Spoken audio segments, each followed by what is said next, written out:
Chers amis, bonjour. Rachel Chawat, je vais vous lire le chapitre 6 du livre Yentl le survivant. Il s'intitule « Frères de misère ». Ce matin-là, M. Goldman avait décidé de faire la tête à Dieu.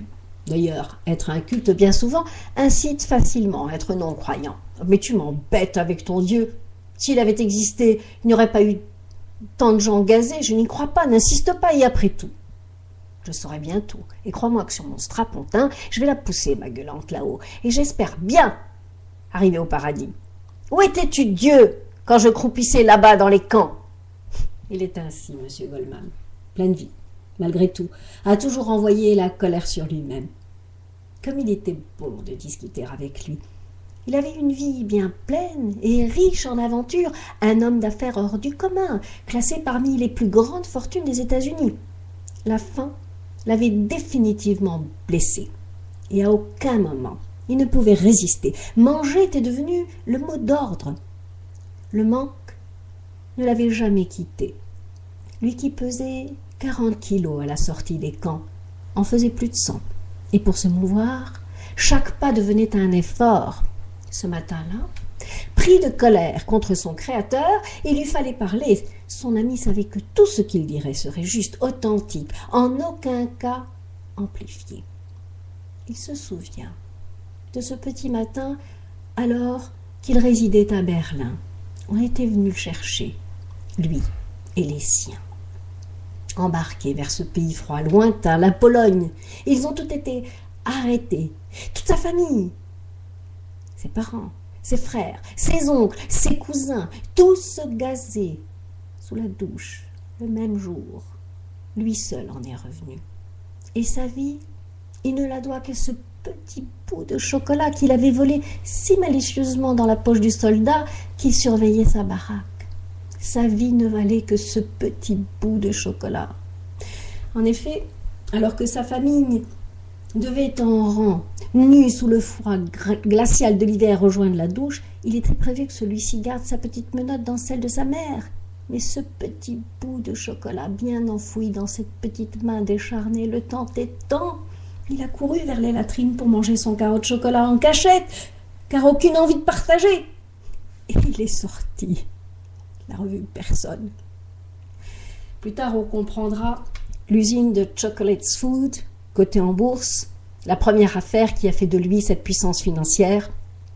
Comment croire en un Dieu quand orphelin, plus rien ne vous rappelle d'où l'on vient. Oh, il était si jeune, et cette odeur de fumée. Moshe se devait de lui expliquer. Alors, d'un ton professoral, il commença à lui parler de sa sainte Torah, qui jusqu'à aujourd'hui le sauva de la folie. Ils avaient connu le pire qu'un être humain puisse endurer, et la question restait en suspens. Pourquoi? Pourquoi? Il reprit volontiers.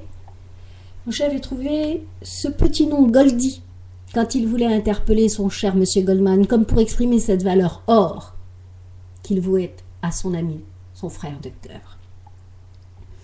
Écoute, Goldie, laisse-moi te raconter une histoire, ton histoire. Et ainsi, chaque jour, une nouvelle paracha sera abordée, un nouvel extrait de la Torah. Tu faut savoir ceci, juste ceci. Comme on le raconte le soir du Seder, le soir de Pessah de la Pâque juive, quand nous commémorons la délivrance du peuple juif. Le monde repose sur 4 catégories de personnes, le Chacham, l'érudit, le Racha, le méchant, le pervers et celui qui ne s'est pas posé la question. Toi, aujourd'hui, sans vouloir te vexer, tu es celui qui ne s'est pas posé la question. Mais si tu étudies chaque jour, tu seras bientôt le Chacham, cet érudit. Le niveau de Goldie, bien entendu, n'égalait en rien celui de Moshe, mais ce transfert de connaissances se passait si bien, très bien même, car notre monsieur Goldman, petit à petit, il l'envisageait, sa teshuva, son repentir, il tenait à comprendre pourquoi Dieu lui avait prêté vie. Si Dieu n'a pas voulu que je sois gazé, si je suis le seul de ma famille à être vivant, c'est que Dieu a voulu que mon nom se perpétue, et pas seulement. Il doit bien avoir une autre raison.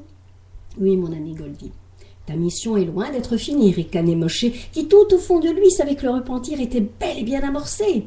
Car il savait, Moshe, plus que quiconque, les efforts réalisés par son étudiant, son Talmud. Il savait dorénavant lire, écrire l'hébreu, l'araméen et lisait Rashi, avec difficulté certes, mais cette soif d'apprendre. petit à petit réguler sa soif de manger. Et au-delà de tout, Goldie redevenait juif, et de surcroît juif militant. Il avait mis toute sa vie à comprendre que son destin, dorénavant, était d'aider les siens. Chaque dollar qu'il produisait allait dorénavant aux familles nécessiteuses. Auprès de Sarah, Goldie, ce généreux gentleman, était plus qu'un donateur. Il était un membre actif qui s'intéressait à tous les nécessiteux qui avaient pris Israël pour terre d'accueil. Goldie était devenu boulimique de la tzedaka, celle qui consiste surtout aux dons anonymes, aux dons de soi.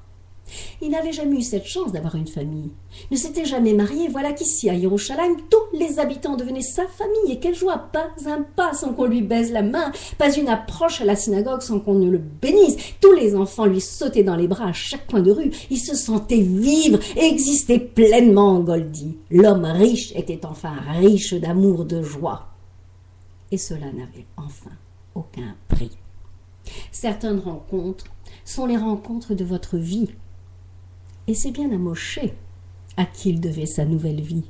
Les amis de misère étaient devenus les meilleurs amis de richesse du cœur. Et c'était bien cela, le destin de mes deux protagonistes. Survivant dans le but d'aider l'autre, quoi de plus enrichissant?